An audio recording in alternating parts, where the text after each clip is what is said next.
Well, thank you very much, and thank you for being here as we take a very vital action to protect and defend American farmers and reduce prices for the American consumers. And we've done that in so many different fields, and this is a little bit of a different field, but we're bringing prices way down. We inherited a total mess from the Biden administration, the highest inflation in the country's history, and very, very high prices, and prices are coming down, and they're very, very far down on energy. Energy's come, in fact, we hit a very important number, sacred number.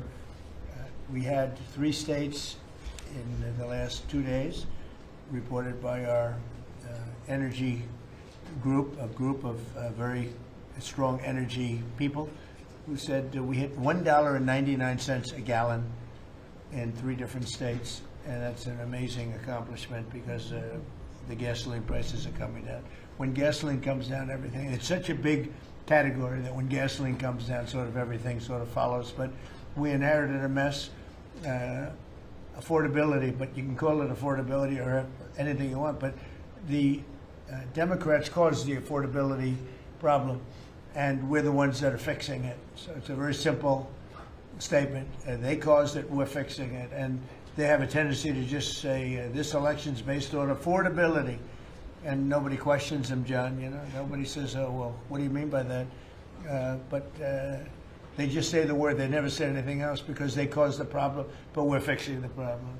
And we're pleased to be joined today by many of the wonderful members of the farming community, as well as the Secretary of Agriculture, Brooke Rollins. Brooke, thank you. Thank you, sir.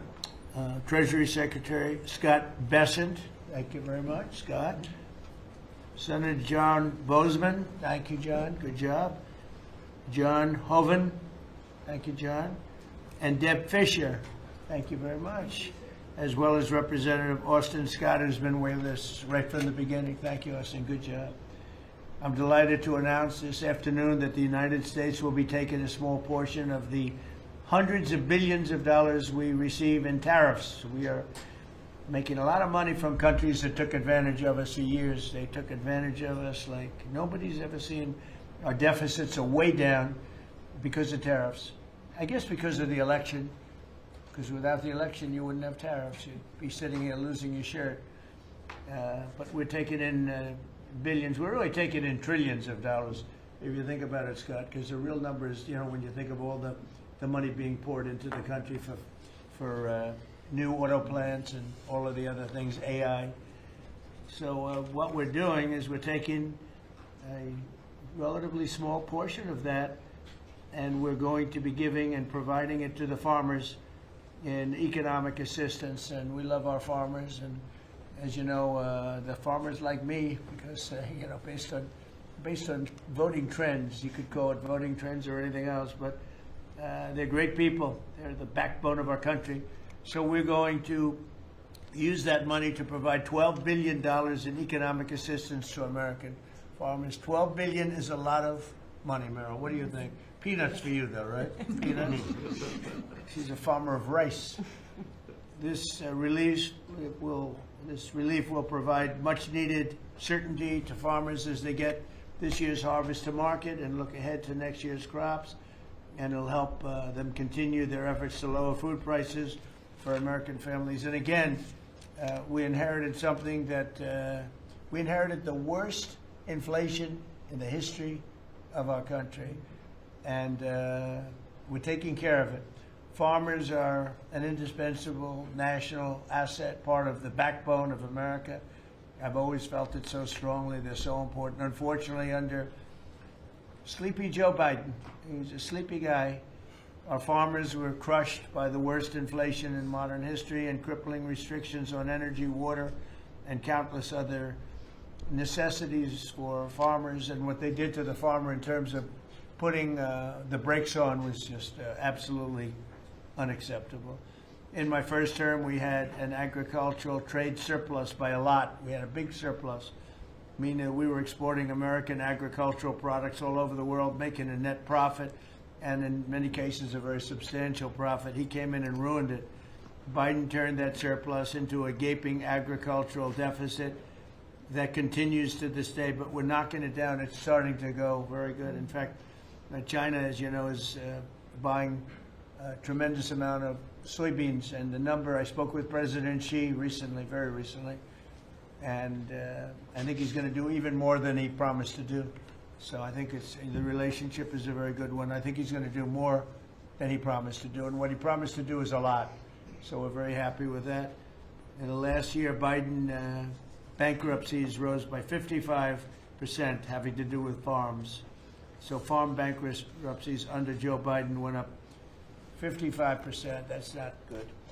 But now we're once again in a position where a president is able to put farmers first. But unfortunately, I'm the only president that does that. On day one, I terminated the Green New Scam. Energy prices are down. Gasoline prices are down. We've slashed record numbers of crippling regulations, and we're working on huge trade deals, already securing $60 billion in agricultural purchase commitments. And, you know, Biden made none. He didn't make any trade deals having to do with the farmers or any of it. It's crazy. China committed. He was the worst president in the history of our country, by the way, in case anybody has any questions. China committed to over $40 billion of soybean purchases, and that's a commitment. And I asked President Xi if he could even up it. And I think he'll do that. I mean, not a commitment. The 40 billion is a commitment, but the soybean farmers are quite happy. Since my successful meeting in South Korea with President Xi, purchases have been made and soybeans are being exported out of the United States to China as we speak. And I say that our soybeans, I told this to President Xi, our soybeans are more nutritious than competitors. Somebody said, is that a Trump statement or is that real? In fact, you know who asked me that question? President Xi asked me that question. He said, really, I had never heard of it. And he was a food purchaser for a long time. But that's what I hear. And Japan agreed to $8 billion in purchases of corn, soybeans, ethanol, fertilizer, aviation, biofuel, and rice. You know, Japan never bought rice from anybody else. It's like a very important thing to them. And they agreed to buy rice, okay? Absolutely. So I also proudly signed into law the largest tax cuts in history, and the one big, beautiful bill, the monumental tax relief bill that is benefiting very, very strongly, benefiting the American farmer. And I think also for farmers, we have, as you know, and we got this, the estate tax, or the death tax, as they call it, on farmers, on small businesses. You don't have to pay it anymore. A lot of farms, you love your children, and your children are great, and they want to be farmers, and you leave the farm with your children, and a lot of farms are, sort of cash poor, land-rich cash poor, and the kids would go to the local bank or to any bank, and they'd borrow money to pay the estate tax, and they'd end up losing the farm. They go bankrupt, and a lot of debt too. Literally, because they love their farm and they love their business and they love that way of life, they end up committing suicide. A lot of suicides. We have no more estate tax. How about that? Do you have children? I do. Well, let them know. Now, if you love your children, then it's good. If you don't love your children, you don't have to leave them anything. It doesn't matter what I just said.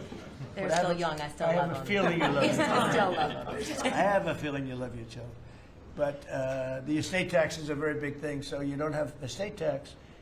You die, you leave your farm or whatever, or small business to your children, you don't have to pay estate tax. It seems to affect the farmer more than anybody else, because you can have a farm that's very valuable, and therefore you have to pay a big tax, but it's not a big value in terms of cash.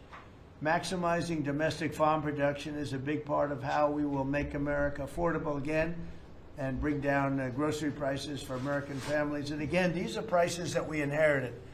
When I left, we were doing incredible. In 4 years, what they've done to this country in so many, and not even mentioning the border and the criminals allowed into our country and all of the others. So I just want to say it's a tremendous honor being with you.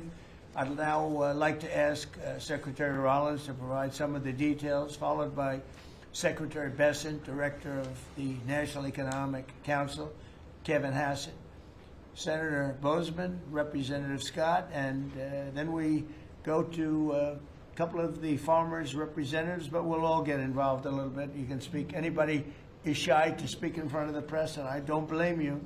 if that's the case, but farmers, Court Holub and Merrill Kennedy will say a few words also, and then we'll have a little discussion, okay?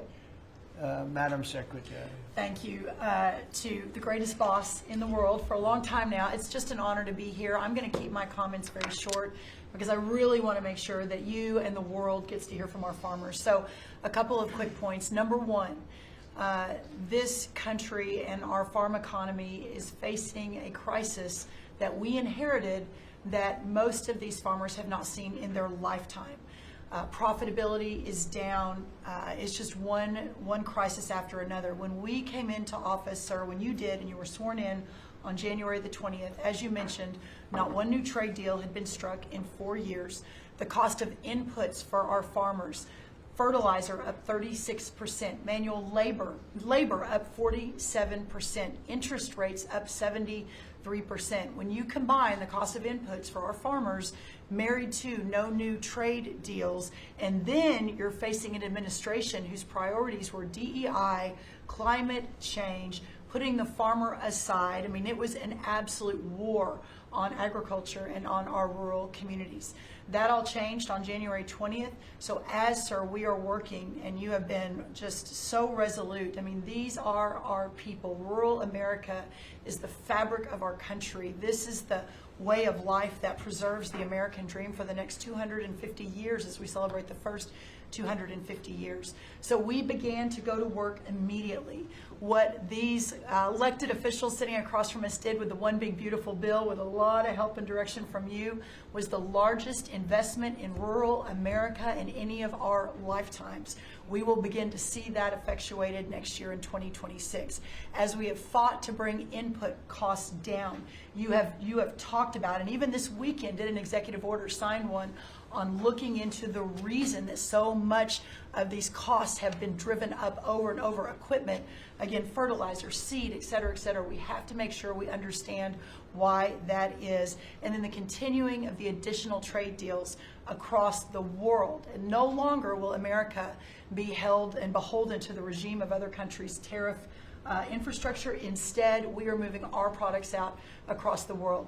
Having said that, and we have been listening to the farmers for the last 10 months, 11 months, sir, that the bridge that is needed to get from the last administration and what basically happened under the last president and the last U.S. Department of Agriculture to this new golden age for farmers, where instead of farming for government checks, they can farm to feed their family and sell their products and pass it on to the next generation, that this bridge is absolutely necessary based on where we are right now. So as the president said, we are very pleased to announce that today we are going to be effectuating an $11 billion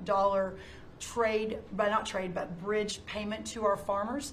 The money will move by February 28th of 2026, but by the end of this month, so just in the next couple of weeks, every farmer that is able to apply for it will know exactly what that number looks like. So as you are going to your lender, as you are working to ensure and understanding what you can plant for next year, you will have that number in hand. And we will continue to talk to our farmers, continue to understand exactly what this looks like and what is necessary.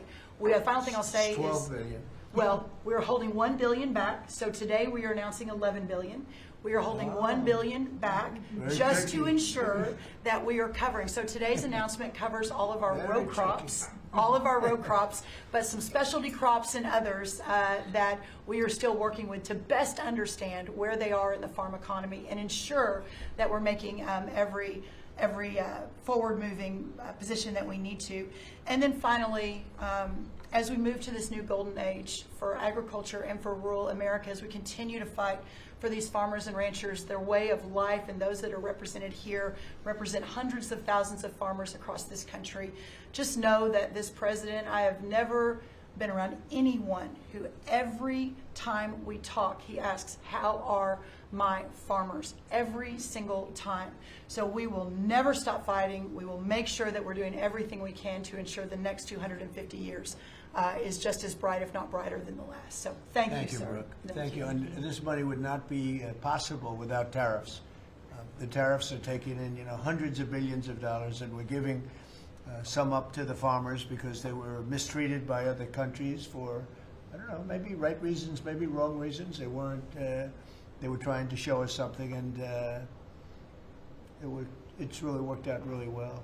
But because of the tariffs, this is possible. The other thing I'd like to add before going to Scott, and I think it's very important, we're going to also give the tractor companies, John Deere and all of the companies that make the equipment, we're going to take off a lot of the environmental restrictions that they have on machinery. It's ridiculous. I know because I buy a lot of that machinery for different things. We have a lot of big clubs with, hundreds, thousands of acres. And I buy a lot of stuff, and you buy it, it's got so much equipment on it for the environmental, it doesn't do anything, except it makes the equipment much more expensive and much more complicated to work, and it's not as good as the old days. And we're going to take a lot of that nonsense off of the equipment, which is going to reduce, and we're going to do it, and we're going to say you're going to reduce the prices. We're not going to do it and they're not going to reduce. They're going to have to reduce their prices because farming equipment has gotten too expensive. And a lot of the reason is because they put these environmental excesses on the equipment, which don't do a damn thing except make it complicated, make it impractical. And you really have to be, in many cases, you need about 185 IQ to turn on a lawnmower. Now, so we're going to take that off, that crap off that they put on Biden mostly. And we're going to take that off. So that's going to make that'll bring down the equipment prices a lot. That's right. And we're going to do that immediately. You're going to work with Lee Zeldin, who's not here. He's doing a fantastic job. And Lee is going to work that out. And that would be most of it. It's crazy. The machines, they're always under repair because they're so complicated that you can't fix them. The old days you used to fix it yourself. Now you can't do that. You have to be a PhD from, let's say, MIT. Okay, so we're going to get that done. Scott, please go ahead. Good. Thank you, Mr. President. Thank you to the farmers to join us today. And I will tell all of you here that when either in person or when we are on a call with President Xi, the first thing the president asking for is more soybean purchases. We don't talk about geopolitics. We don't talk about trade. It's about soybean We purchases. don't even say hello. We immediately start. Soybean. We start with the soybean, please. Could you do a little? It's always could you do a little more? So, and I think President Xi has heard President Trump. This group represents an American way of life that has fed our nation and its spirit for hundreds of years. You are the caretakers of the most productive agricultural country on earth. You drive hundreds of billions of dollars in exports, support millions of jobs, and keep America's economy running strong. And this administration is committed to keeping it that way. By putting farmers first, President Trump is ushering in a new golden age for agriculture. The President's $11 billion relief package for America's farmers comes at a critical time. These direct payments will give producers the breathing room they need to market this year's harvest and plan for next season. This serves as a liquidity bridge during a period of adjustment, supporting the strongest agricultural sector in the world. Add this to President's success in reining in Biden-era inflation, thanks to the administration's pro-growth policies, input costs like fuel and fertilizer are easing, and credit conditions are improving, interest rates are coming down, helping farmers prepare for the next harvest. President Trump scored a massive victory for America's farmers when he secured an arrangement with President Xi in Busan to reopen China's markets to U.S. agricultural exports, especially soybeans, sorghum, and other commodities. Under this framework, China committed to purchase at least 12 million metric tons of U.S. soybeans this growing season, followed by a minimum of 25 million tons annually for the next 3 years. And it's not just China. At the President's direction, Treasury, USTR, and the Department of Commerce have secured supplemental purchases of U.S. agricultural goods and major trade agreements across the world to open new markets to America's farmers. The One Big Beautiful Bill also delivered transformative benefits for America's small farmers. It locked in full expensing for farm equipment and 100% expensing for farm structures built during the President's term. I believe Representative Scott and a group in the House, we were originally just going to do factories, and they called us and said, you need to do farm structures too, and the President said, we're all in. and it extended and enhanced much-needed relief from the punishing death tax, giving family farms greater certainty as they plan for the next generation. Mr. President, thank you for putting America first by putting your farmers first. Through pro-growth, pro-farm agenda, you are ushering in a new golden age of American agriculture, and Treasury is proud to help in this. Thank you, Scott. You know what we'll do? We're going to go a little faster because the last meeting we had was 3 hours. We're the most transparent group, so if we can go faster, it'll be great. And then we'll take some questions from the fake news. Is that okay? All right. Kevin, go real fast, Kevin. Yeah, I could go really fast, sir. Yeah. Sir, the farm economy, you always ask me to just get a few numbers to put it in perspective. And as I've looked through the incredible performance of these people that work so hard and are such important people for keeping communities alive, the thing that struck me the most, because you and I were here in the White House during COVID, is that during those terrible COVID times, farm production didn't go down. Like these farmers, they went to work every day and they produced so much. But then Joe Biden came in, so we had COVID, and farm production didn't go down. And then Joe Biden came in and he really wrecked the farm economy. And so during Biden's term, 150,000 farms closed, sir. 150,000 farms closed after we went through COVID and we didn't have a problem. Now, why did we do it? Why were we able to do that? I'm going fast. The first is that, do you know that expenses for farms fell 5% while we were here because of all the things that we did, expensing and everything else? But under Joe Biden, they went up 13% because of all the regulations, energy, everything else. But the thing that really jumped out at me the most is because you had high growth and low inflation. Interest expense for the farm economy fell $120 million per year while you were there in the White House. But under Joe Biden, it increased by $8 billion per year. And so you wonder why it is that we need this $11 billion, maybe $12 billion to build a bridge loan to America's farmers. It's because we know how to fix it, but there really was a hole that was dug in the previous administration. Thank you. Hope it's fast enough. Good. That was quick. That's good. Appreciate it.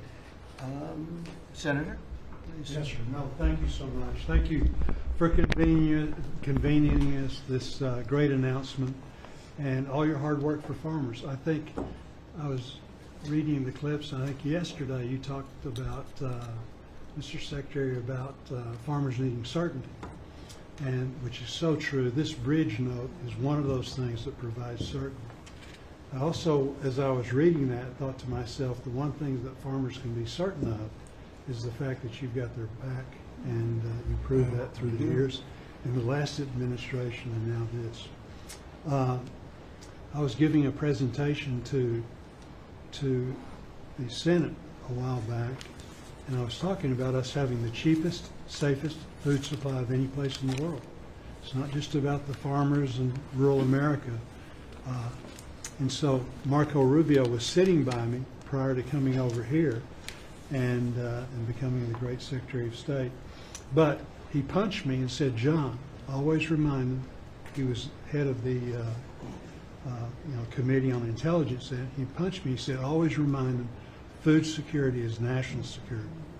So this is important for so many different reasons. And again, I appreciate you for recognizing that, not only now, but when you were campaigning in your first election, how you treated the farmers in your first administration, and now stepping up. So we look forward to helping you. If we need some additional help, looking to Congress or whatever, we'll be there for you. So We're taking in so much money with the tariffs now that it's such a pleasure. Without it, we wouldn't be able to help you. We're making a country, we're the richest country in the world now. And, we have a big decision. Hopefully we're going to get the right decision. It's such a big thing in the Supreme Court right now. We have a lot of bad people opposed to us, people that hate our country. Other countries are involved, some real sleazebags that I know, political sleazebags. And they're trying to take that away from us. And we have other methods, but they're not as powerful. They're not as quick. Some of the wars that I solved wouldn't have been solved using those methods. So it's a very important thing, the tariff. The decision of the Supreme Court's a very important thing. And Scott, we can do it other ways, but it's slow and it's cumbersome, and it doesn't have the power. It doesn't have the national security power that what we have. So I hope we're going to be successful. That's all I can tell you. Austin, please. Thank you, John. First of all, President, thank you for the selection of Brooke Rollins as Secretary of Agriculture.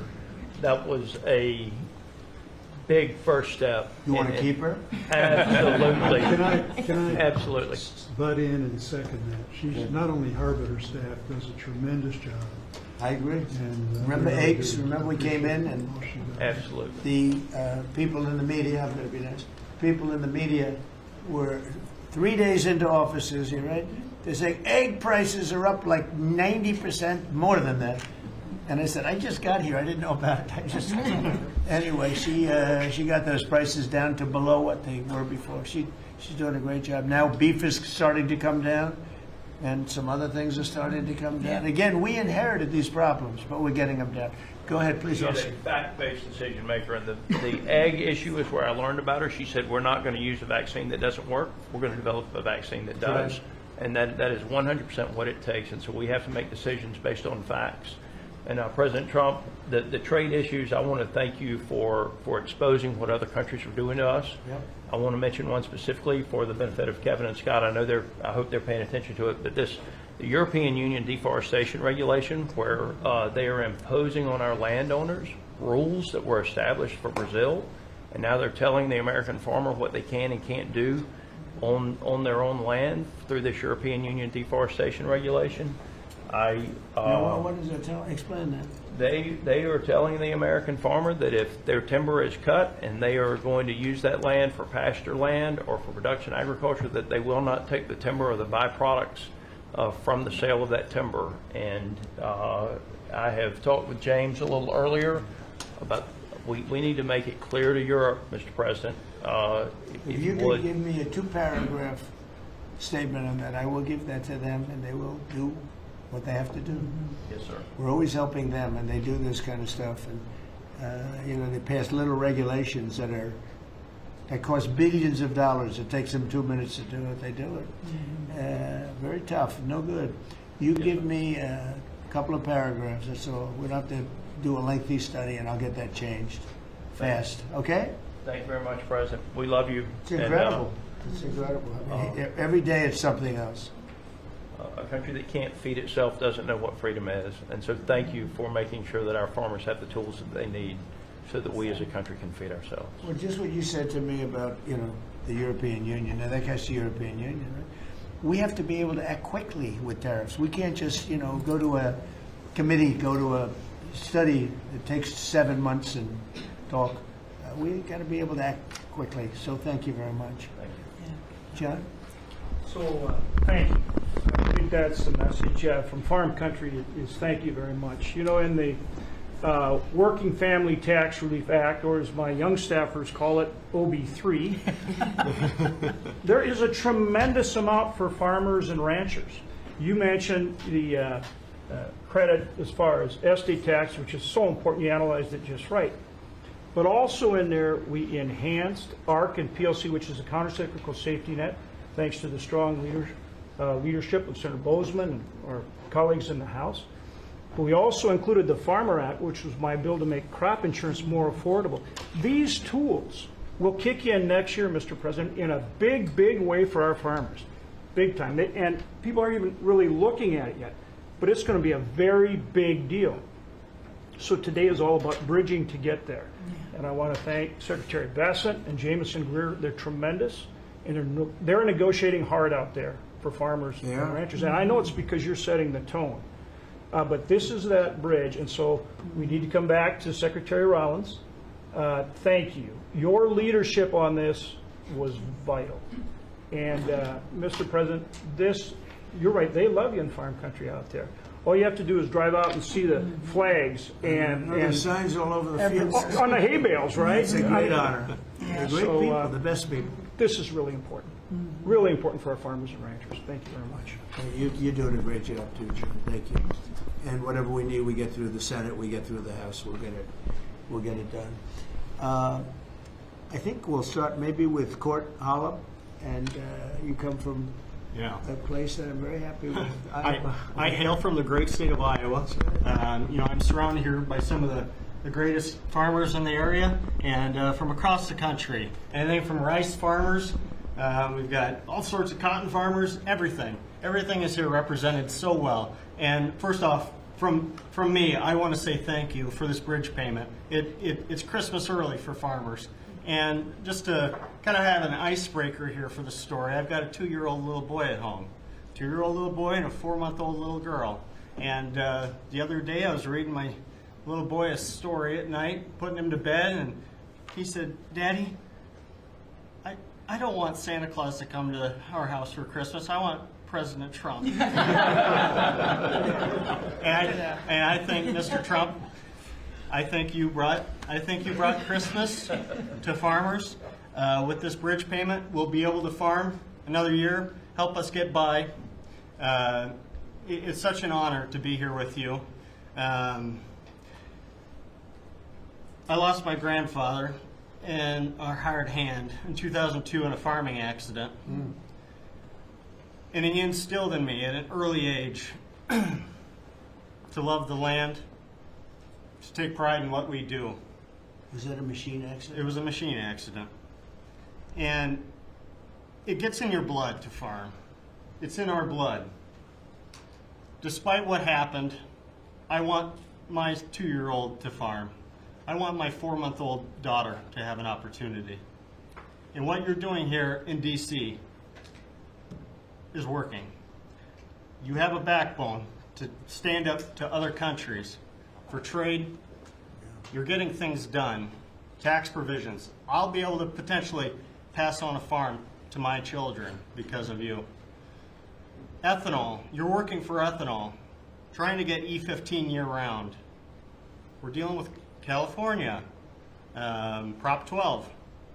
Let's continue to work on that. I think we can have a lot of domestic product used here in the country, and we can keep America first, and you're good at that. That is who you are. And if we keep that E15, you could have the biggest. E15 is a big deal? E15 is a great deal, year-round. Okay. You could have the biggest stamp. I did that. Trump did that, and we would thank you. Farmers would love you more than anything if we could continue that. Continue to use domestic product, use the byproducts, and even be able to export to other countries. And so what you've done here, and just having us here in the White House with you, sitting beside the Secretary and all these other great individuals here, what a true honor. And I will take pride in this meeting, and I will take this home for many generations to come. And because of what you're doing, hopefully them generations can stay on the whole of land farm. Well, we're going to bring you into the Oval Office when we're finished, okay? The farmers, nobody else, just the farmers. And we'll take some pictures. Our representatives also. We have to look at them because they're doing a great job, John and Austin. We appreciate it. You're doing a great job. Meryl, go ahead, please. Tell us about rice. Rice. Well, thank you, first of all, for inviting me here. And my friend, the secretary, you have an incredible lady right here. She really is. Along with being a mother of 3 and a wife, I run my family's agribusiness, Kennedy Rice Mill, in a little town called Merage, Louisiana, about 1,000 people in the northern part of the state. We employ around 150 people, taking rice from the field to a finished product, supplying some of the largest food companies that many of you would know here domestically, but also abroad. And my sisters and I, because there is 4 of us, right? I'm the youngest of 4 daughters, started our own rice brand a few years ago to just tell the story of American agriculture that hadn't really been told before. But I wish I was here under better terms. I'll tell you, I think the rice industry thanks you sincerely for what you have done for the California rice market and to Japan. It has been monumental for our industry. But us in the South are really struggling. I mean, this is not just a crisis. I would say it's almost a market dynamics that really are true in an anti-competitive nature, right? So it follows what you sent out this weekend And we do believe that countries are dumping rice into this country today. We've never seen imports this great. Which countries? India, Thailand, even China into Puerto Rico. Puerto Rico used to be one of the largest markets for U.S. rice. We haven't shipped rice into Puerto Rico in years.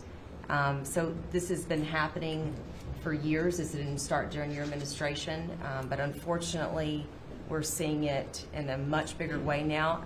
The tariffs are working, but we need to double down because You want more? I mean, I well, understand. they're cheating, right? They're no. not. They're just Could I ask- subsidizing and then Scott, and then India, moving. tell me about India. Why is India allowed to do that? They have to pay tariffs. Do they have an exemption on rice? No, sir, we're still working on their trade deal, so we'll. Yeah, but they should be dumping. I mean, I heard that from others. So you can't do that. There's a WTO case against India Give me right the now. give me the countries if you could. Go ahead. India. Who else? So Mark it India, down. What'd you say? Yes, sir. India, Thailand, China into Puerto Rico, not into the continental U.S., but into Puerto Rico. Those are the main culprits. So Puerto Rico used to do a lot of business, and now you. 100% Puerto Rico was U.S. based, All right. and So now easy to it's- settle. Okay. But there's others too, and I can get you a full list. as Give me well. a full list. Yeah. Of course, I can. All right. So. Go ahead. So truly, this is a national security issue. I think you put it just perfectly.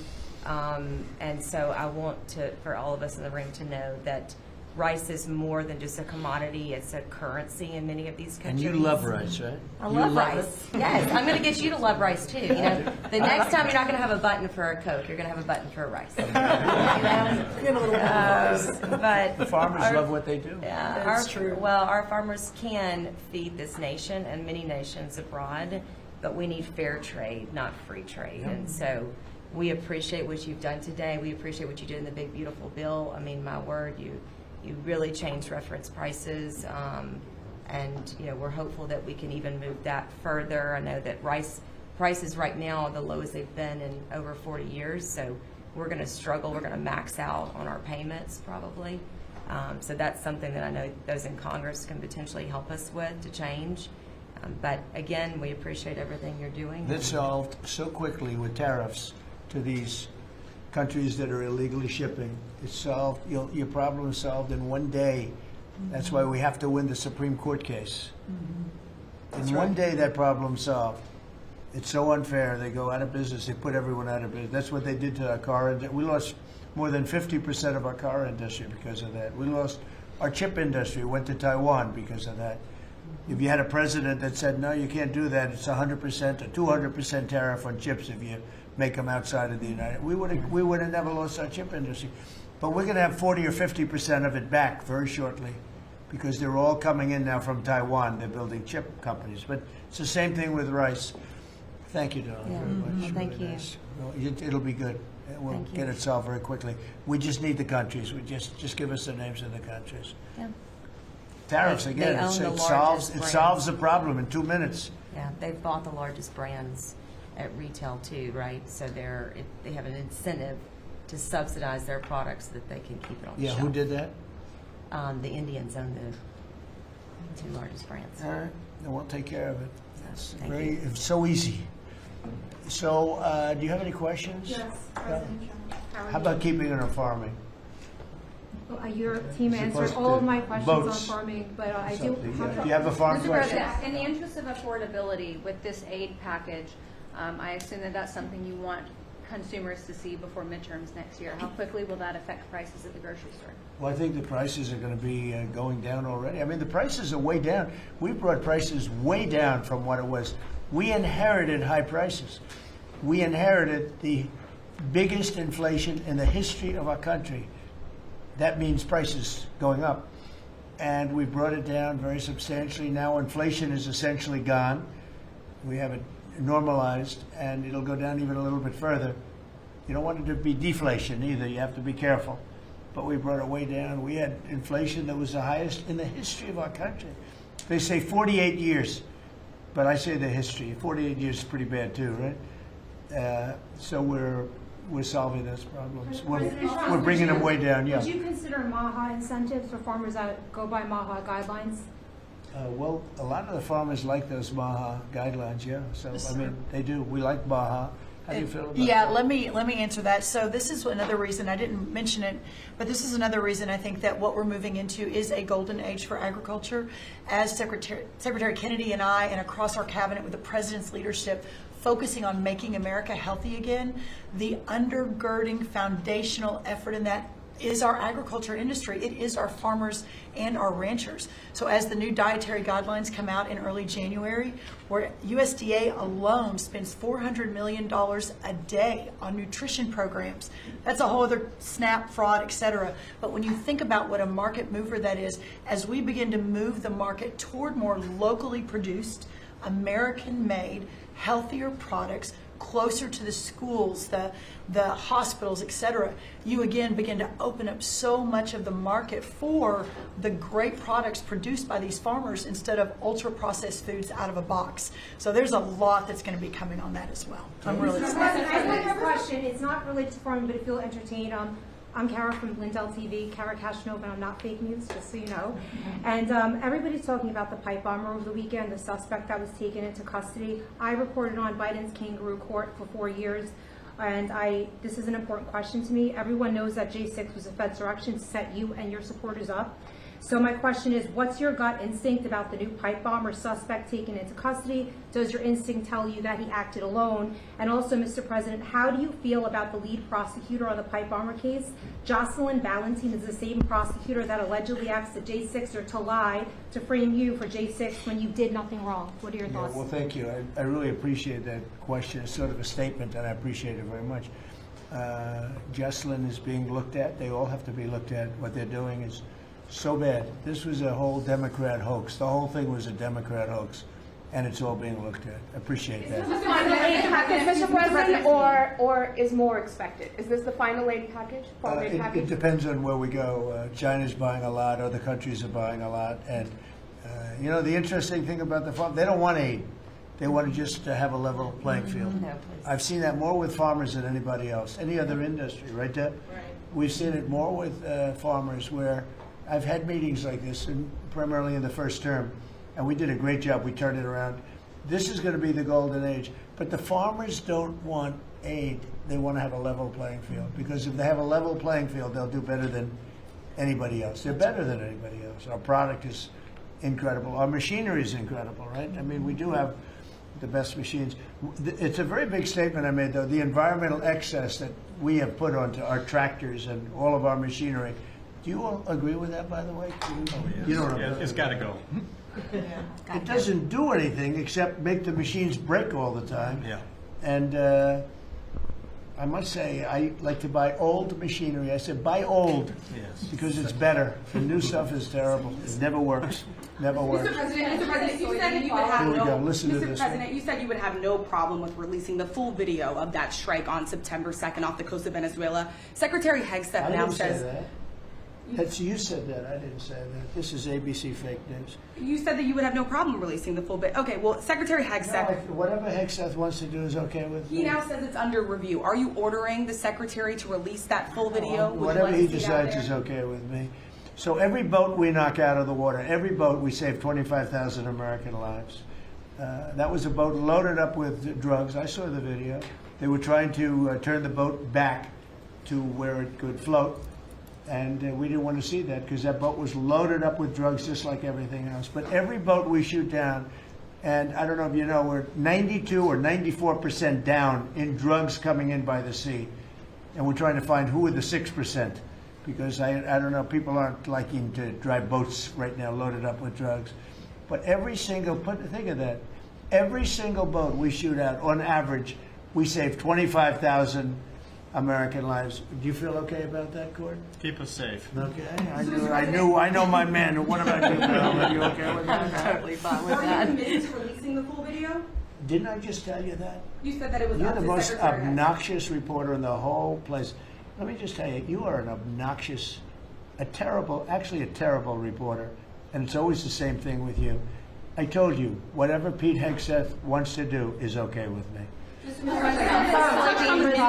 I just have a quick question. There's at least 20 House Republicans who have either said they're going to retire or not run again. Do you And have any Democrats concerns also. about the And Democrats Right. also. Do you have Well, any? why don't you mention them? How many Democrats are going to retire? How many Democrats?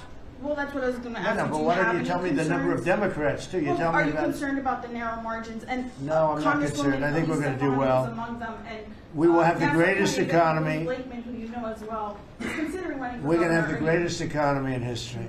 How many Democrats are retiring?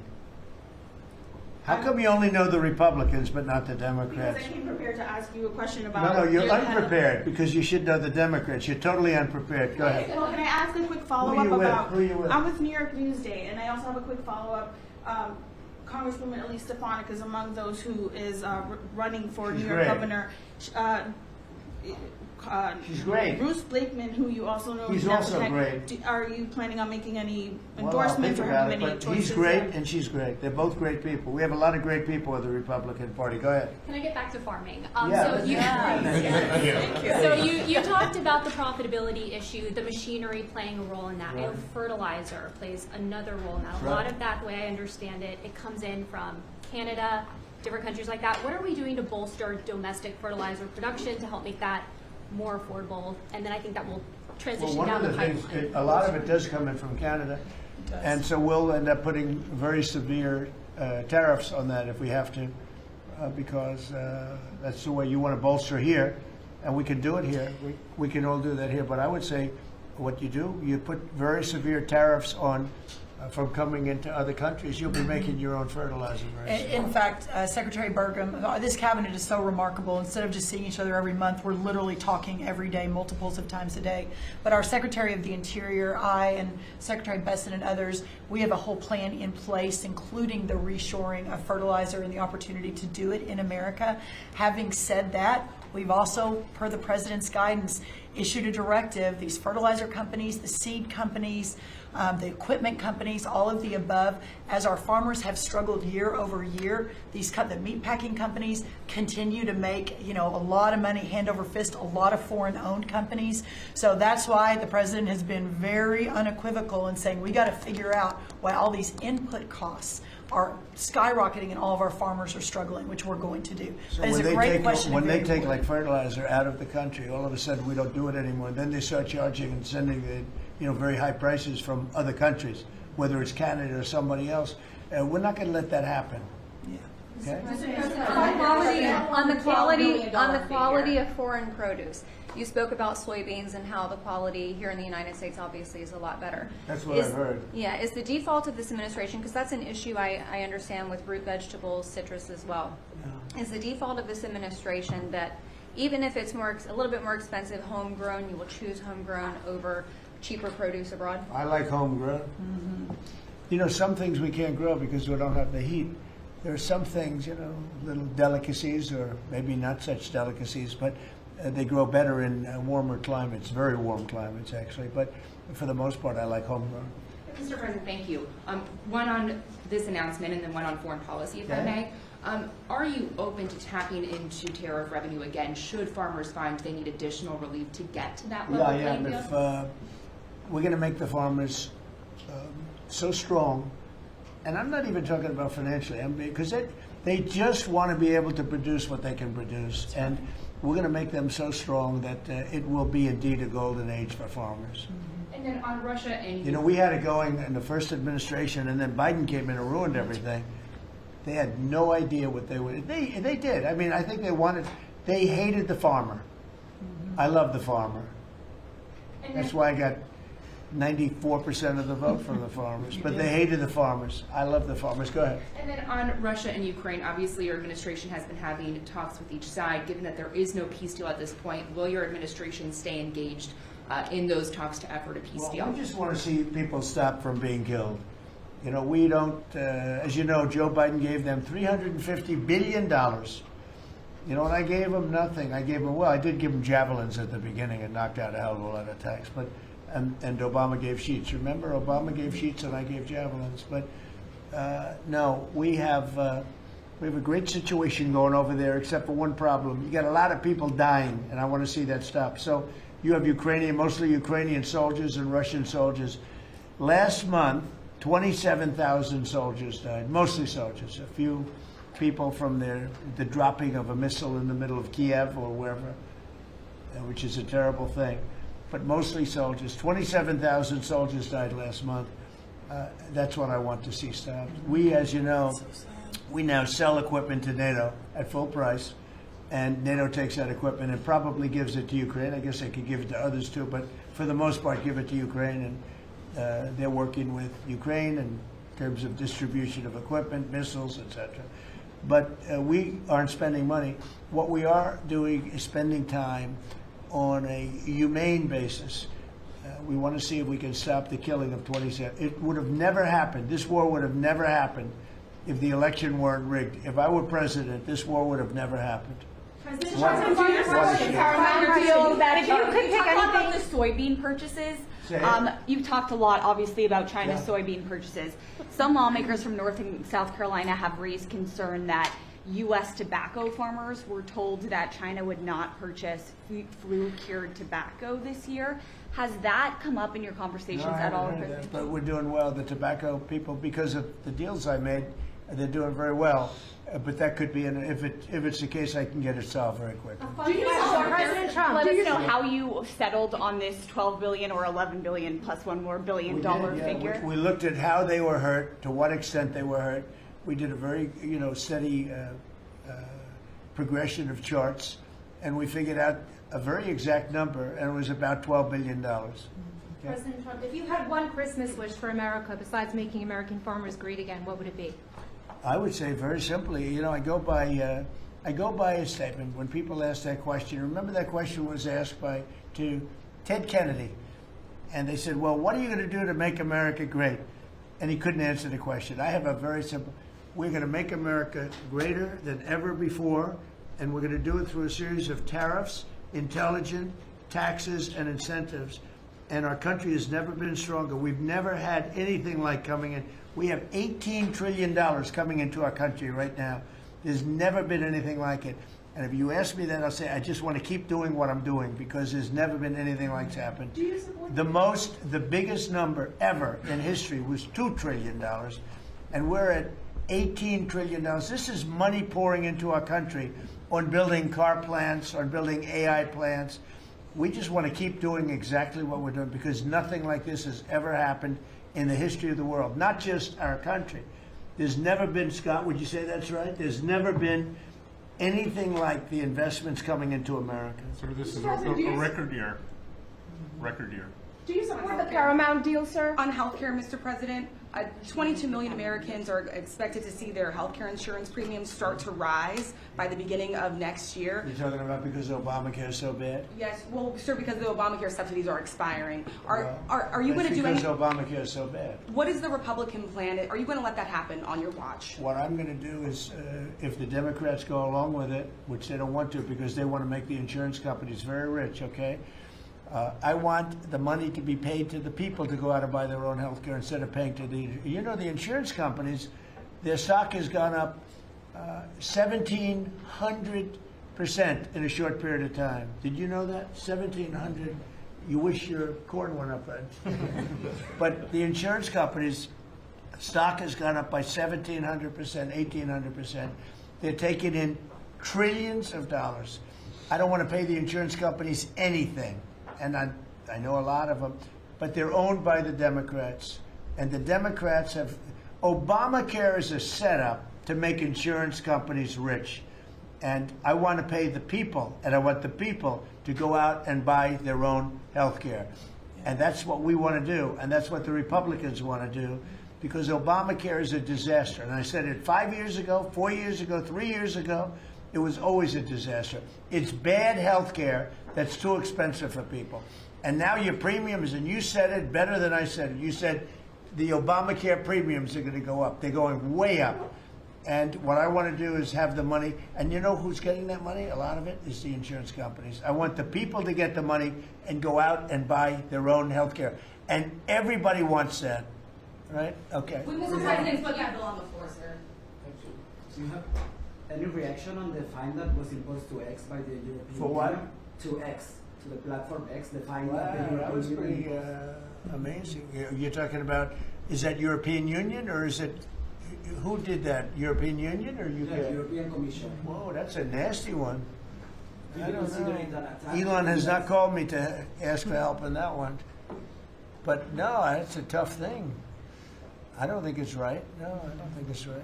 I don't see, how they can do that. No, I'm not. I'll speak about it later. I'm going to get a full report on it. Look, Europe has to be very careful. We're doing a lot of things. We want to keep Europe. Europe is going in some bad directions. It's very bad for the people. We don't want Europe to change so much. They're going in some very bad directions. That was a big thing. You directed a review of the childhood vaccine schedule, possibly to match what is on par with peer nations in Europe. Would you support ending federal mandates and just making those recommendations for schools? You're going to have to say it again. As far as the vaccine Louder. As far as the vaccine schedule for children, would you support ending the federal mandates and making it optional for schools? Well, we're looking at a lot of things having to do with vaccines and with the different. I think we take like 88 different shots, all wrapped up in one big glass of stuff like that, and we're going to be reducing it very substantially. Do you support the Paramount? It'll be safe, bid, Mr. but we're President? going to be reducing it very Do you substantially. support the Paramount bid for Warner Brothers that I came don't up this know morning? enough about it. You spoke about Netflix last night, saying you have concerns about them. I know the companies very well. I know what they're doing, but I have to see what percentage of market they have. We have to see the Netflix percentage of market, Paramount, the percentage of market. I mean, none of them are particularly great friends of mine.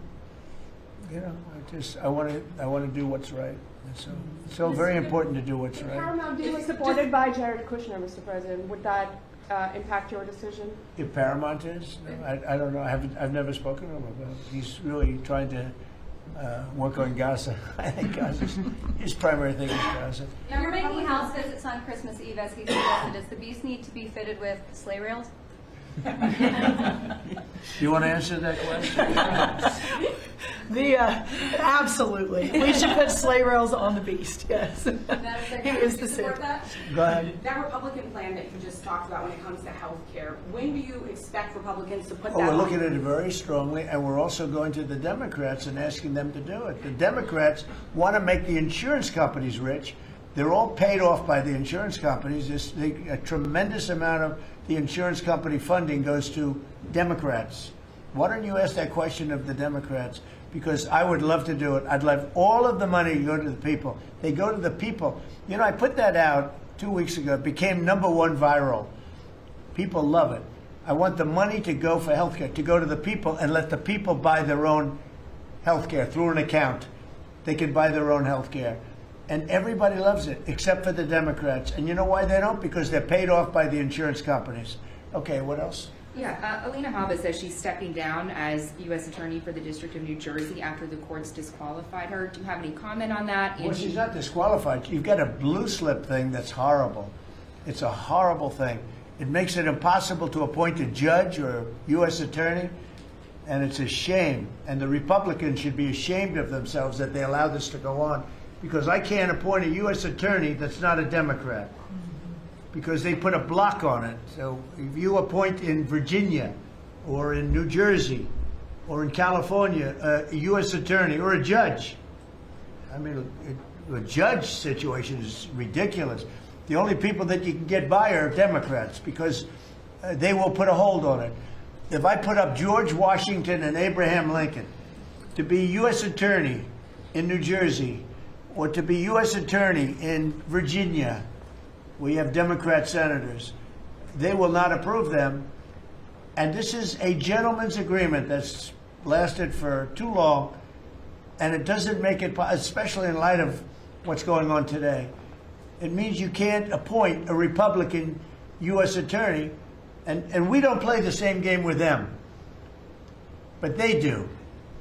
And I hope that somebody speaks to Senator Grassley about doing something about the blue slip, because I'm telling you, John, I put up great people, top people, highest education, the best lawyers to be like U.S. attorney, and both senators. It only takes one, but if they're Democrat senators, they say we're not going to approve it.